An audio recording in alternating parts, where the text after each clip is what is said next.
세상 사람들 가운데도 성공한 사람들을 보면 삶의 이유를 가지고 있다는 것을 확인할 수 있습니다.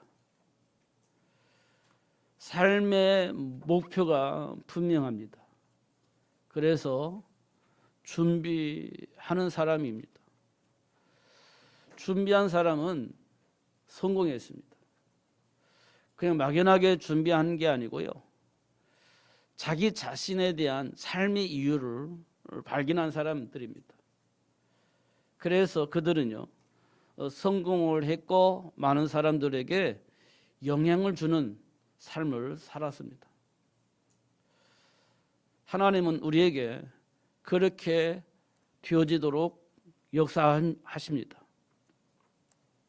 분명한 것은 이유를 가지고 준비한 사람은 성공을 했고 다른 사람들에게도 영향을 준다는 겁니다. 이 말은 세계 모든 사람들이 살아계신 하나님을 알 수 있도록 영향을 줄 수 있도록 하나님이 우리를 축복을 하셨다는 거예요. 그러면 하나님이 주신 말씀을 통해서 나의 삶의 가치를 발견하고 이유를 확인할 수 있다고 한다면 충분히 성공할 수도 있고 사람들에게 그 사실을 말할 수 있는 문이 열려지게 되어진다는 겁니다. 그래서 사람들은 그 말을 듣게 되어지겠죠. 요셉을 통해서 보디발이 봤고, 요셉을 통해서 감옥에 있는 간수들이 봤고, 애굽의 왕 바로가 그 복을 보고 그 사실을 보고 요셉을 인정하고 요셉에게 영향을 받았던 것처럼 그렇게 하실 것이라는 겁니다. 그 일을 위해서 하나님 우리를 불러서 세우셨다는 겁니다. 그런데 우리는 스스로가 우리 자신을 비하시키는 겁니다. 내가 할 수 있는 게 없어, 이렇게 생각합니다. 나의 실력으로는, 나의 배경으로는 감당할 수가 없어, 이렇게 스스로를 생각하는 겁니다. 그러나 성경을 보면 하나님과 함께하는 자는 하나님 준비하신 축복을 누릴 수 있도록 역사해 주셔야 돼. 하나님이 원하신 대로 이 세상 모든 사람들에게 영향을 줄 수 있을 만큼 축복하신다는 거예요. 우리가 하나님의 약속을 믿는 것이 중요한 겁니다. 그러면 되어지는 거죠. 그래서 오늘 제목을 응답 받은 자들이 알게 된 삶의 가치입니다. 그러니까 이유가 있는 겁니다. 오늘 제목이에요. 여러분들이 하나님께로부터 응답을 받았다면 여러분에게 주어진 축복이 무엇인지 알게 되어지고요. 그 축복의 삶의 가치를 알게 되어지니까 그 축복을 누리면서 살게 되는 겁니다. 단순하게 우리가 복 받고 사는 게 아니고요. 이유가 있습니다. 이 복을 주신 이유. 이 복을 받게 된 이유가 있는 겁니다. 그래서 방향을 설정하고 가는 거예요. 단순하게 내게 주어진 복을 위해서 예수 믿는 게 아니에요. 당연히 그 복은 내게 올 것이고요. 그 복을 주신 이유가 있는 거니까 방향 맞춰 나가면 날마다 형통하게 되어지고 그렇죠. 천대까지 복을 받는 그런 일들이 일어나게 될 것입니다. 결국은 인간에게 임한 저주와 재앙의 문제를 해결을 하기 위해서는 저주와 재앙의 문제의 원인이 어디서부터 시작됐는지 아는 것이 중요합니다. 그래서 하나님은 이 세상의 모든 사람에게 저주와 재앙 같은 문제를 만나게 하십니다. 그리고 그 문제를 해결할 수 있는 길이 무엇인지 알 수 있도록 역사를 하십니다. 중요한 것은 그 저주와 재앙 같은 문제의 배경이 누가 있느냐는 겁니다. 성경에 보니까요, 사탄이라고 얘기를 합니다. 그러면 그 사탄의 일을 이겨먹어야 되는데 이겨먹을 수 있는 힘을 가지고 있는 사람이 이 세상에 있냐? 없습니다. 그래서 사단의 올무에 묶여서 일생 동안 살아야 되는 겁니다. 그게 우리 이 세상 모든 사람들이 말하는 운명과 팔자라는 겁니다. 벗어날 수 있느냐? 없습니다. 그래서 운명과 팔자라고 얘기를 하는 겁니다. 근데 그것이 어디서부터 왔냐? 가문으로부터, 조상으로부터 대물림 되어지는 겁니다. 막을 수 있냐? 막을 수가 없는 겁니다. 그게 운명과 팔자라는 것이죠. 그 문제의 배경이 뭐가 있냐? 사람들은 몰라요. 말해줘도 안 믿어요. 근데 성경은 분명히 말합니다. 사단에게 속아서 하나님을 떠났기 때문에 그 운명과 팔자 같은 삶 속에서 벗어날 수가 없다라고 말하고 있습니다. 그리고 하나님께서 우리에게 정말 중요한 말씀을 주셨는데요.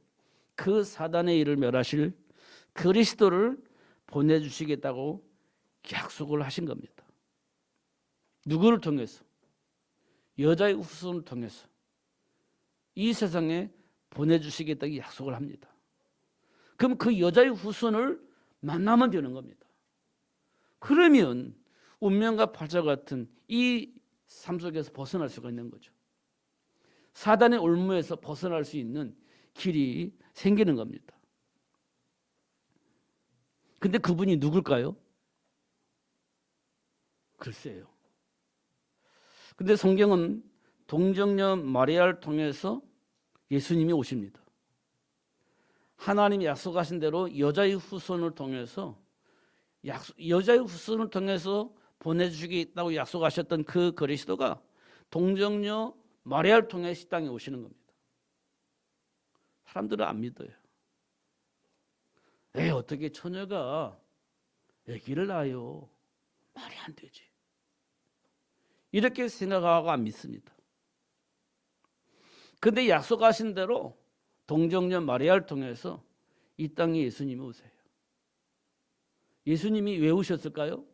그렇습니다. 운명과 팔자 같은 저주의 문제를 해결하시려고, 사단의 올무에 묶여있는 우리를 해방시켜 주시려고 보내시겠다고 약속하셨던 그 메시아가 동정녀 마리아를 통해서 오신 겁니다. 근데 사람도 그걸 안 믿어요. 왜냐? 의학적으로는 그게 불가능한 일이라 생각하니까 안 믿습니다.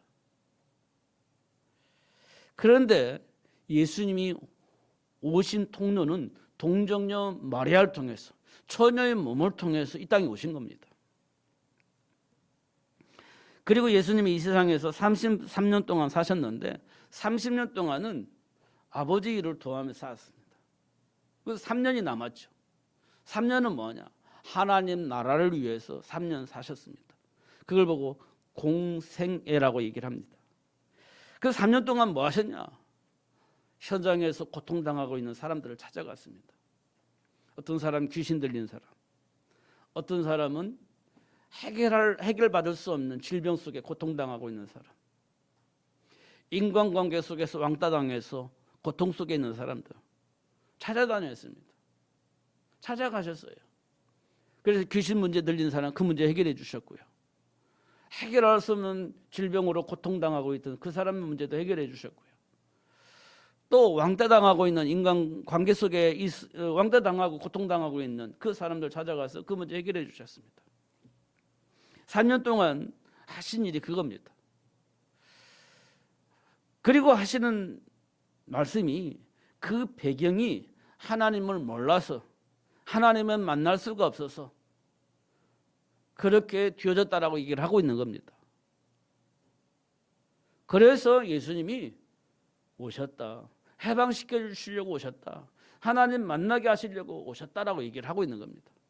3년 동안 하신 일이 그겁니다. 근데 그 3년 동안에 수많은 사람들이 옵니다.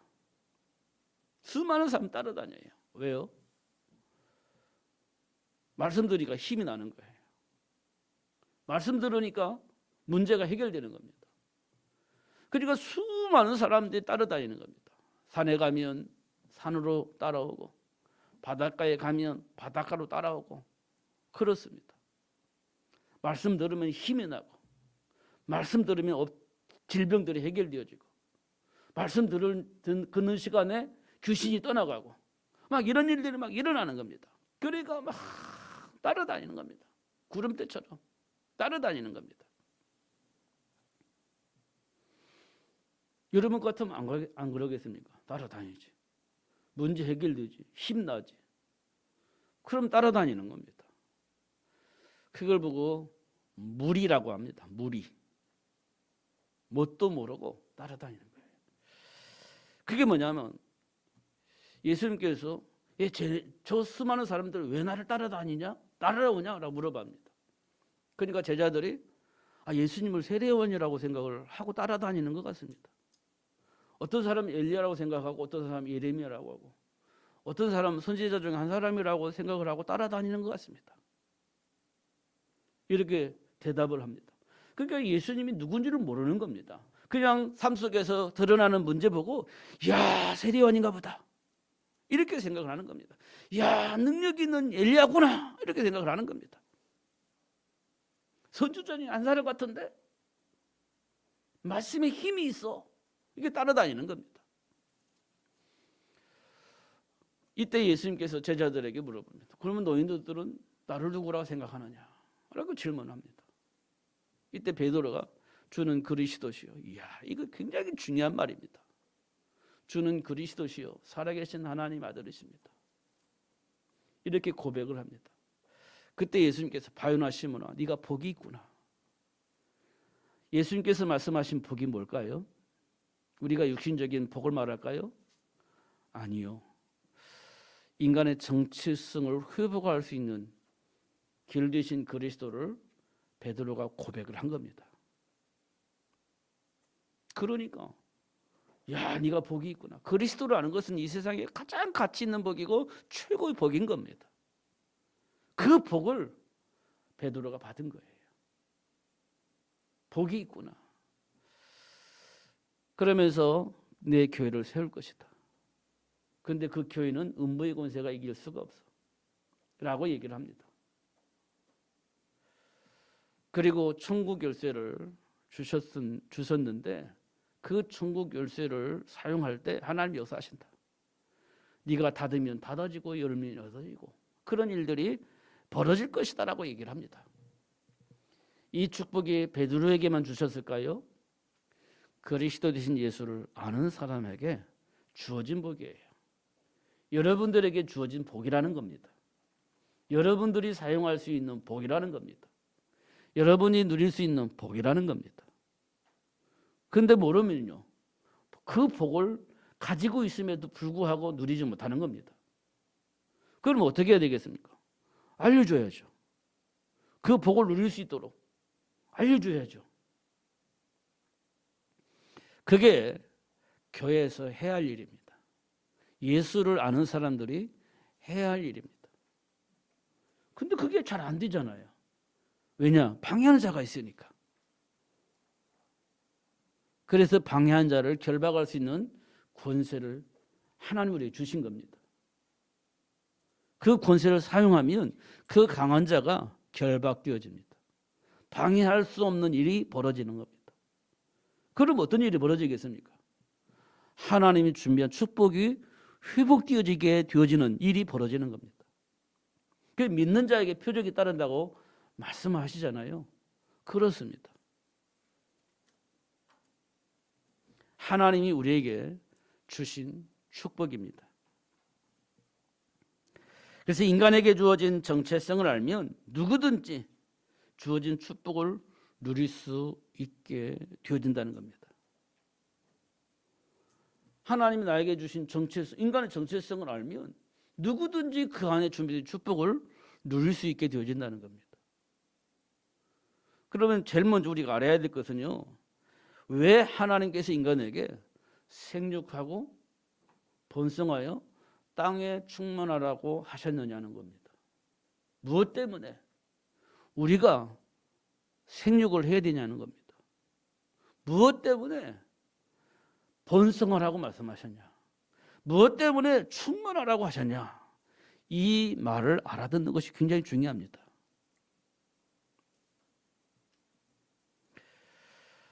이유를 보니까요, 종복 할 현장이 있고 대상이 있는 겁니다. 다시 말하면 하나님이 준비하신 축복을 누리지 못하게 만드는 자가 있다는 겁니다. 그가 세상을 장악을 하기 때문에 그들이 세상을 정복하지 못하도록, 장악하지 못하도록 하나님 자녀들을 세워서 그들이 틈타지 못하도록 만들으라는 겁니다. 근데 그 세력이 어떤 세력이에요? 모르잖아요. 그래서 하나님께서 우리에게 알려주신 겁니다.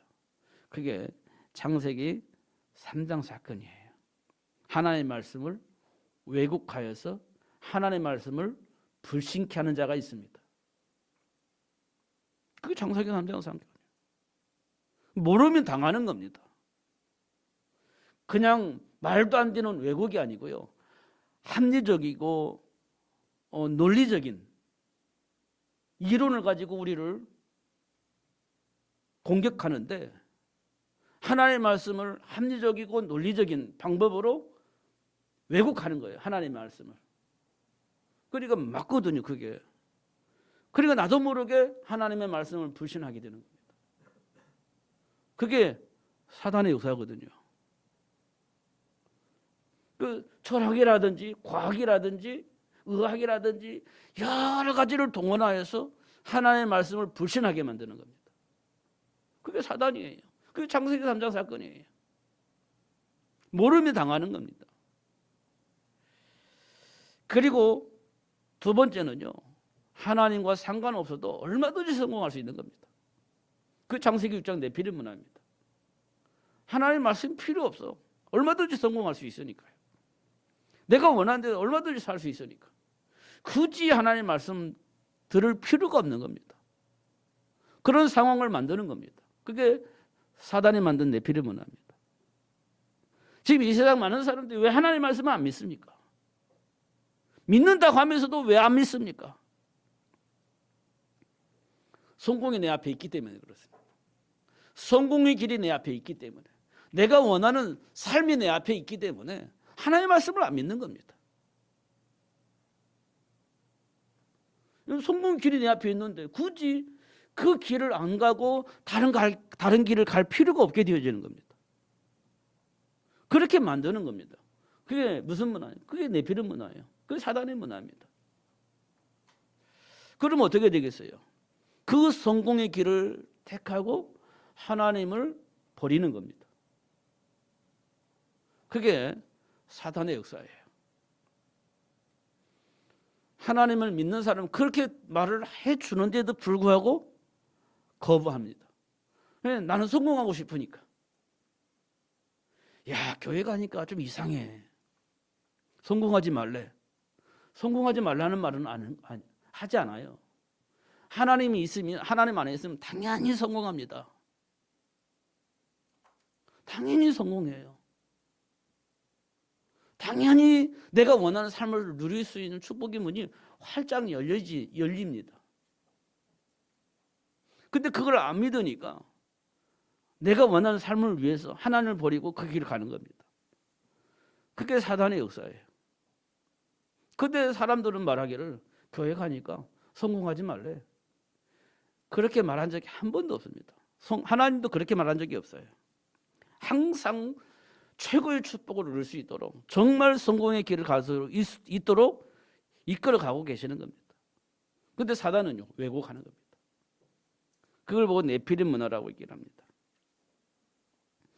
그리고 결국은 우상을 숭배하게 만들죠. 하나님의 말씀을, 하나님의 약속을 안 믿으니까 불안한 겁니다. 어떻게 될지 알지 못하는 거예요. 결국은 위기 속에 있는 우리는요, 우상을 숭배하게 되는 겁니다. 그게 바벨탑 문화입니다. 하나님을 대적하게 하는 사단이 우리 삶 속에 실존하고 있고요. 실제적으로 우리를 그렇게 유혹하고 공격을 하고 있는 겁니다. 근데 우리는 그 사실을 안 믿어요. 하나님의 말씀은 성경에 있는 말씀으로만 알고 있어요. 삶 속에서 역사하신다는 사실을 몰라요. 안 믿어요. 그러면 지금 나는 누구를 통해서 영향받고 살고 있나요? 사단의 역사에 의해서 우리는 이끌려 살고 있는 겁니다. 그러니 하나님의 말씀 안 믿는 거예요. 교회 다니는데 막 성경으로 막 얘기를 합니다. 그래놓고 실제 현실 속에서는요, 에이 이렇게 얘기를 하는 겁니다. 현실에서는 하나님의 말씀 안 믿어요.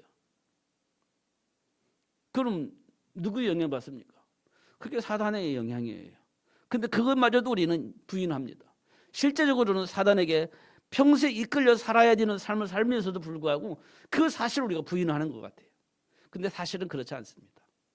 성경은 분명히 말하고 있는 거예요. 세상 풍조를 통해서 역사는 악한 영. 우리 풍조를 따라 살잖아요. 그 풍조의 배경이 누가 있어요? 악한 영이 있는 겁니다. 성경은 너무 정확하고 사실적으로 말씀해 주고 있는 겁니다. 그런데 그걸 우리가 안 믿는 이유는 사단이 내 생각과 마음을 장악해서 영향을 주고 있기 때문에 그래요. 그래서 사도 바울은 그리스도를 아는 것이 최고의 지식이다 이렇게 얘기를 했습니다. 그리스도를 아는 것이 최고의 지식이다. 복의 근원인 이삭을 준비한 아브라함이요, 실제적으로는 갈등 속에 있었습니다. 몰랐어요. 그런데 하나님께서 복의 근원인 이삭을 준비할 수 있도록 아브라함을 불러서 그 복을 알 수 있도록 역사를 하셨어요. 그것도 삶의 현장에서 실제적으로 체험할 수 있도록 축복하셨습니다. 그래서 그리스도를 정말 알 수 있도록 그렇게 역사하셨죠. 그리고 세계를 복음화해야 되기 때문에 하나님 준비한 어린 양을 준비할 수 있도록 하나님께서 베드로를 불러 세웠죠. 그리고 왜 어린 양을 먹여야 되는지 그 이유를 알 수 있도록 실전에서 확인할 수 있도록 역사하셨습니다.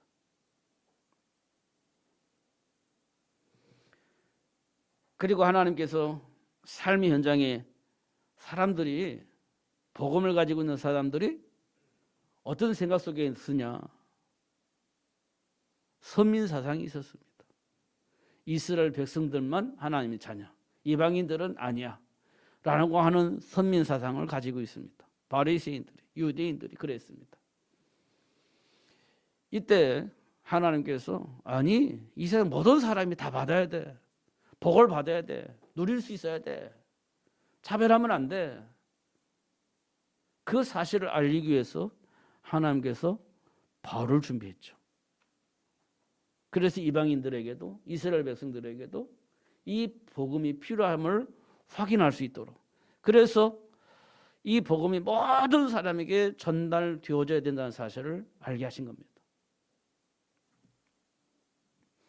이 그리스도를 아는 것이 중요한 겁니다. 그래서 이 세상에 수많은 일이 벌어집니다. 이해할 수 없는 일도 벌어지고 대충 들어보니까 이해할 수 있는 사건도 벌어지고 그렇습니다.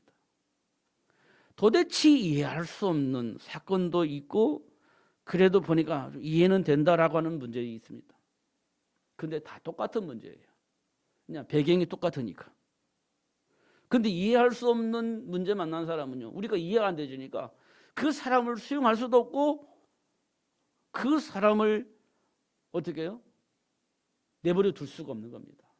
막 계속 정죄하죠. 이해할 수 없는 일이 벌어졌으니까. 그러나 이해할 수 있는 일이 벌어지면 들어보니까 이해가 돼. 수용이 돼요. 이해는 안 돼. 다 수용을 하지 않지만 그래도 수용이 돼요. 그리고 받아들일 수는 있어요. 이 얘기를 들어보니까 이해가 되어지니까. 그러나 문제는 똑같습니다. 배경은 똑같아요. 사단의 역사입니다. 이해가 되어지는 일도 사단의 역사고, 이해가 되어지지 않는 그 사람도, 사람의 문제 배경에도 사단의 역사입니다. 그래야 우리가요, 세계 복음화를 말할 수 있는 축복의 문이 열려지는 겁니다. 성경은 그걸 말하고 있어요. 이방인도 또 이스라엘 백성들도 복음이 필요한 겁니다. 예수님께서 십자가에 박혀 죽으실 때 한편 강도가 예수님을 받아들여요. 그러니까 낙원에 가지 않습니까? 그 한편 강도도 그렇습니다.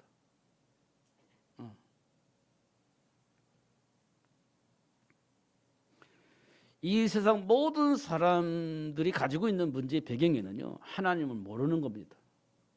그래서 사단에게 속아서 수많은 문제와 사건들을 일으키는 겁니다. 그러니까 예수 믿어야 되는 거예요. 그래서 예수가 오신 겁니다. 그래서 예수가 그 사람들에게 전달되어져야 되는 겁니다.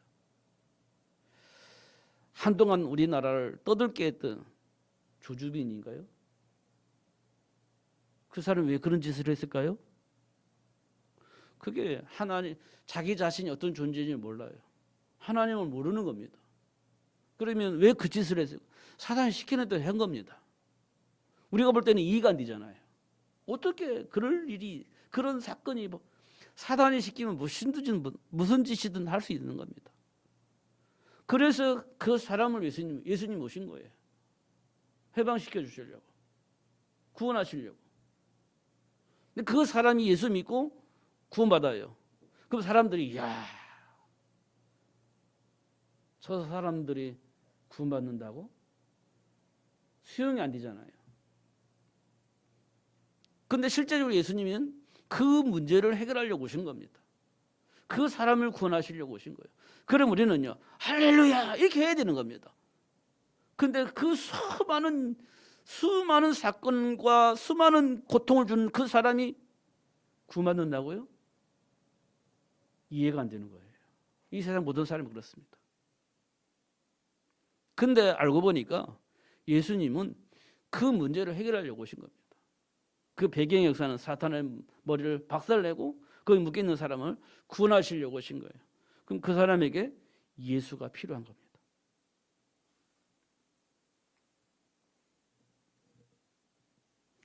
그래서 삶의 현장의 문제와 사람들의 삶의 배경을 보면 절대로 필요한 것은 복음입니다.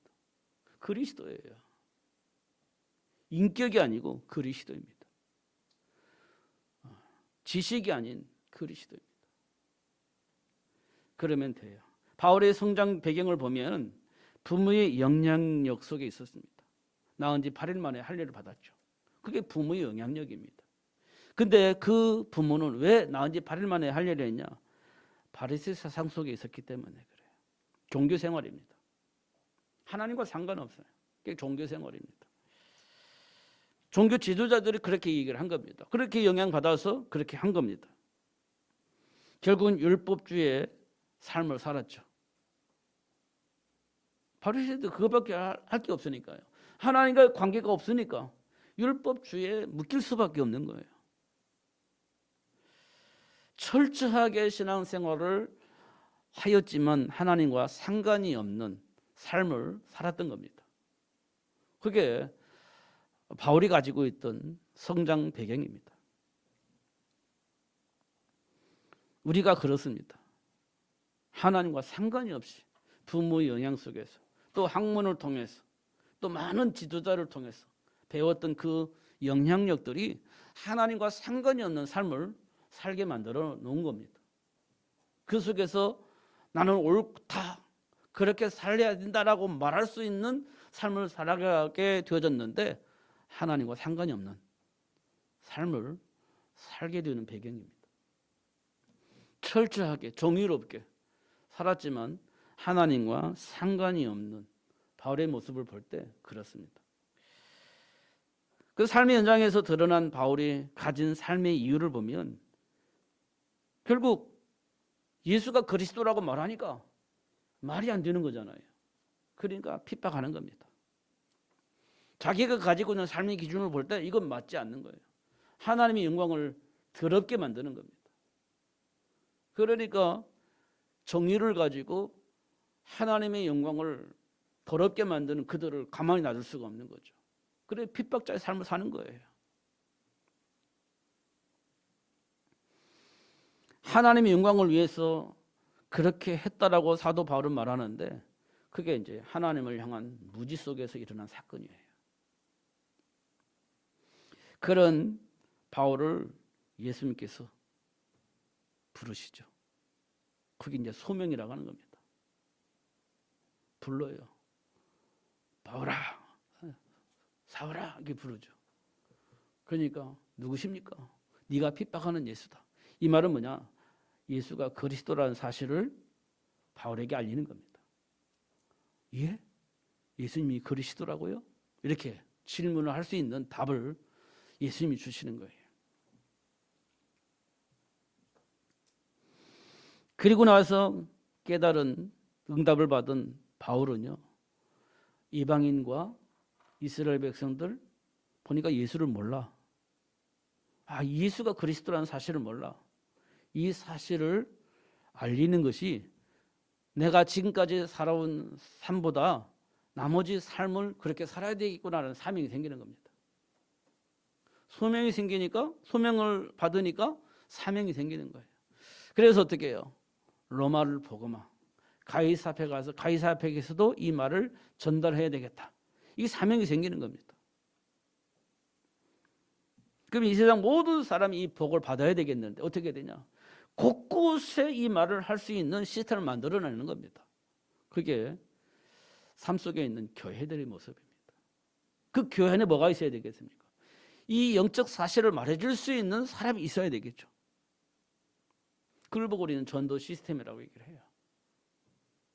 그런데 그 교회를 음부의 권세에게 이길 수 있냐? 없다는 겁니다. 하나님이 저와 여러분에게 주신 최고의 응답이고 축복의 메시지입니다. 그래서 여러분들은요, 골리앗을 내가 어떻게 무너뜨려? 아니, 무너뜨릴 수 있는 축복을 우리 가지고 있는 겁니다. 아니, 어떻게 내가 애굽을 무너뜨리고 출애굽을 시킬 수 있어요? 하나님 주신 축복입니다. 그게. 우리는 안 된다라고 포기하잖아요. 근데 하나님이 함께 하시니까 모세를 통해서 출애굽이 되어지게 하셨어요. 바울을 통해서 로마가 복음화 될 수 있도록 역사를 하셨습니다. 목동인 다윗을 통해서 골리앗을 이길 수 있도록 축복하셨어요. 그러니까 하나님 우리에게 주신 축복이에요. 그게 천국의 열쇠의 축복입니다. 그러면 되죠. 그래서 사도 바울은 내게 능력 주시는 전에서 모든 것을 할 수 있다. 이렇게 고백을 하는 겁니다. 하나님 역사하시는데 안 될 게 어디 있습니까? 홍해바다를 가르셨는데, 해와 달을 멈추게 하셨는데 안 될 게 어디 있어요? 내게 능력 주시는 전에서 모든 걸 할 수 있다. 목동 다윗이 골리앗을 이겼는데 안 될 게 뭐가 있습니까? 80세 노인 모세가 애굽의 모든 시스템을 무너뜨리고 출애굽을 할 수 있도록 출애굽을 할 수 있는 삶을 살았는데 지금 안 될 게 뭐가 있습니까? 하나님이 하시면 다 되지. 바울은 그걸 본 겁니다. 내게 능력 주시는 자에서 모든 것을 할 수 있다. 이게 하나님 우리에게 주신 복음입니다. 이것은 모든 사람이 알아야 되겠고 이 복음 안에 있는 축복을 누려야 되겠죠. 그러면 이 복을 전할 사람이 있어야 되는 겁니다. 그래서 하나님 저와 여러분 부르셨다는 거예요. 지금 우리 삶의 가치가 무엇인지 알아야 돼요. 그러면 이유가 생기는 겁니다. 세계 복음화를 위한 하나님의 계획과 인간에게 주신 사명이 있습니다. 모든 민족으로 제자를 삼으라겠죠. 온 천하 다니며 만민에게 복음 전하라 하겠죠. 왜 그랬을까요? 하나님의 소원입니다. 그러려면 우리가 가장 근본적인 문제 해결해야 됩니다. 그게 이제 출애굽입니다. 모세를 통해서 일어난 출애굽 사건이에요.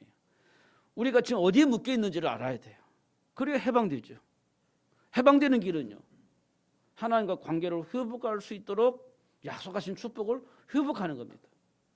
그게 희생 제물을 하나님께 드리는 겁니다. 하나님과의 관계를 회복하는 것, 희생 제물을 하나님께 드리는 거예요. 그걸 알게 되어지면 우리 안에 있는 가장 근본적인 문제가 해결되는 겁니다. 예수님께서 그랬죠. 내가 곧 길이요 진리요 생명이니 나를 말미암지 않고는 아버지께로 올 자가 없느니라. 그렇습니다. 예수를 통해서만 하나님 만날 수 있는 겁니다. 영접하는 자, 곧 그 이름을 믿는 자들에게는 하나님의 자녀가 됩니다. 하나님과의 관계를 회복하는 것이 가장 먼저예요. 이게 인간의 문제의 가장 근본적인 문제입니다. 그게 출애굽 사건이에요. 그리고 광야 40년을 통해서 삶의 이유가 확인되어집니다. 문제가 오면 또 원망하고 불평하고 또 낙심하고, 그럴 때마다 하나님이 함께 하시는 증거들을 계속 체험케 하십니다. 그래서 내가 누구인지를 알 수 있도록 역사하십니다. 그게 광야 40년이에요. 광야 40년 너무 힘든 생활이었지만 내가 누구인지를 알 수 있는 최고의 축복의 시간인 것을 확인할 수 있습니다. 그 이후에 가나안 땅을 정복하게 되어지죠. 가나안 땅을 정복할 수 있는 제자를 만들어요. 누가? 모세가 한 일은 출애굽, 광야 40년 훈련, 그리고 가나안 정복할 수 있는 제자를 세우는 거였습니다. 이게 가장 근본적인 겁니다. 그러고 나니까 오바댜가 딱 나옵니다. 뭐 하나 오냐? 준비된 축복을 누렸던 오바댜가 영적 싸움을 하는데요. 핍박자 아합 밑에서 공무원 생활을 하고 있는 겁니다. 근데 예수 믿는 사람을 잡아다 죽이는 일에 앞장섰던 그 아합 밑에서 오바댜라는 그 사람이 예수 그리스도를 말할 수 있는 사람 100명을 양육을 한 거예요. 그 아합왕이 할 때는 이거 반역자죠. 그런데 아합왕은요, 그걸 하는 겁니다. 그걸 한 거예요. 오바댜가 현장을 보니까 이거 큰일 났구나 싶어서 50명씩 불 나눠놓고 100명을 키운 거예요. 그리고 나서 무슨 일이 벌어지냐? 갈멜산 전투를 기획을 하는 겁니다. 그리고 실행을 해요.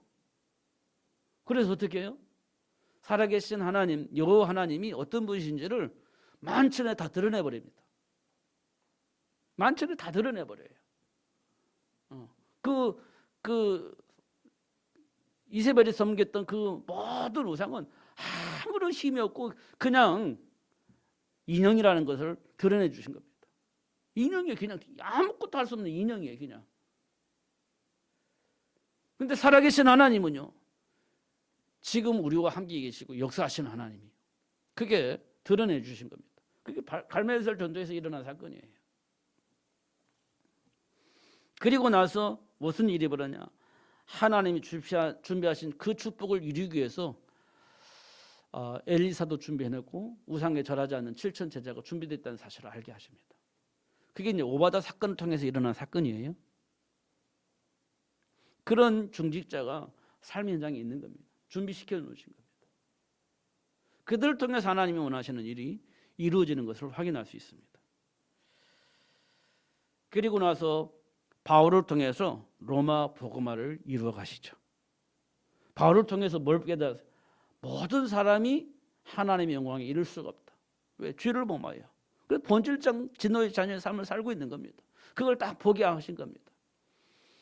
그 문제를 해결할 수 있는 길이 예수밖에 없는 거예요. 그래서 예수를 아는 것이 최고 지식이다. 이렇게 얘기를 하는 겁니다. 이 사실을 말 안 할 수가 없는 거지. 말해줘야 되는 겁니다. 그러니까 지금 사도 바울이 살고 있는 시대에 가장 영향을 입힐 수 있는 나라가, 영향을 입히고 있는 나라가 로마예요. 로마를 살리면 세계를 복음할 수 있다라고 생각을 한 겁니다. 그 로마를 지배하는 사람이 누구냐? 총독이에요. 가이사입니다.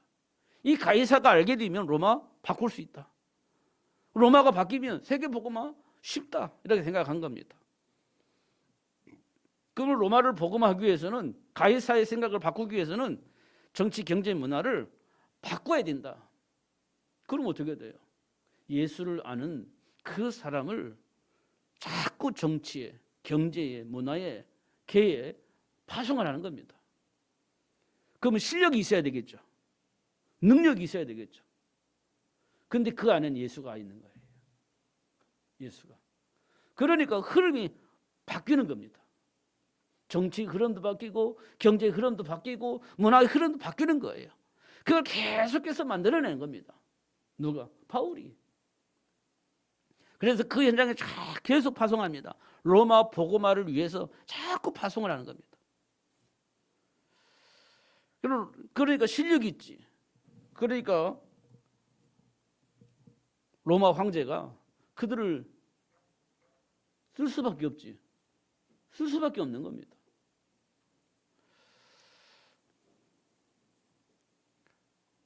근데 딱 자리 잡고 난 이후에 가이사가 바꿔야 되겠다, 안 되겠다.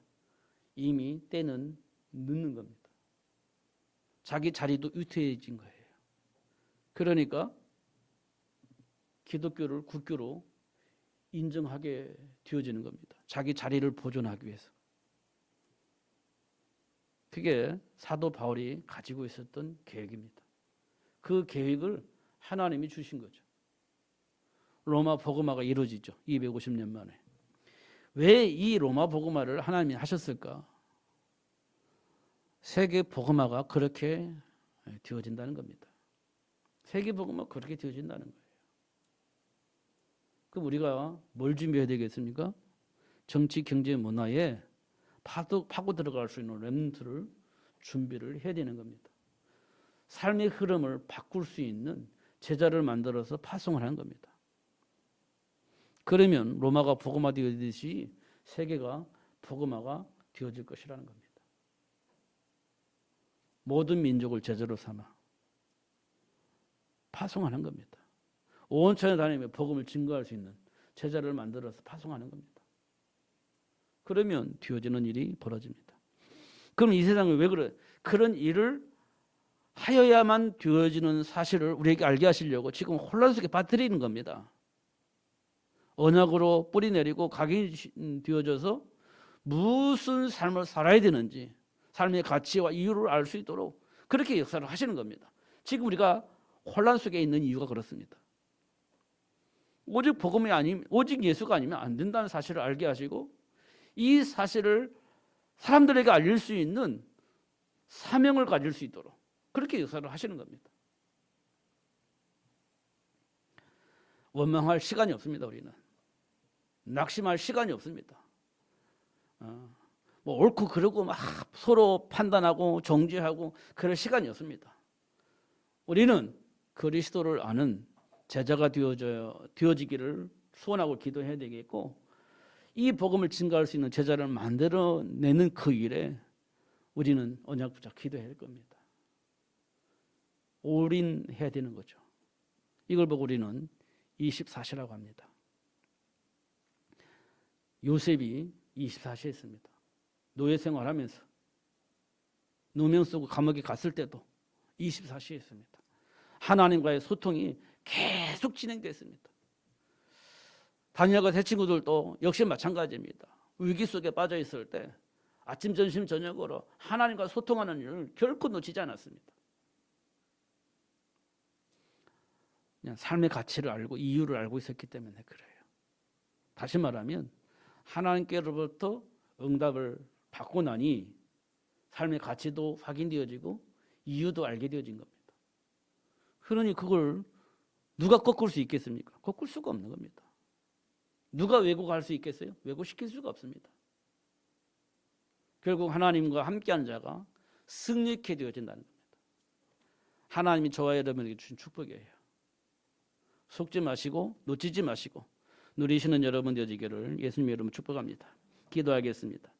살아계신 하나님 아버지 감사합니다. 오늘 또 최고의 복을 주셔서 또 알게 해주셔서 감사합니다. 누리며 살 수 있도록 성령으로 충만케 하여 주옵소서. 예수 그리스도 이름으로 기도하옵나이다. 아멘.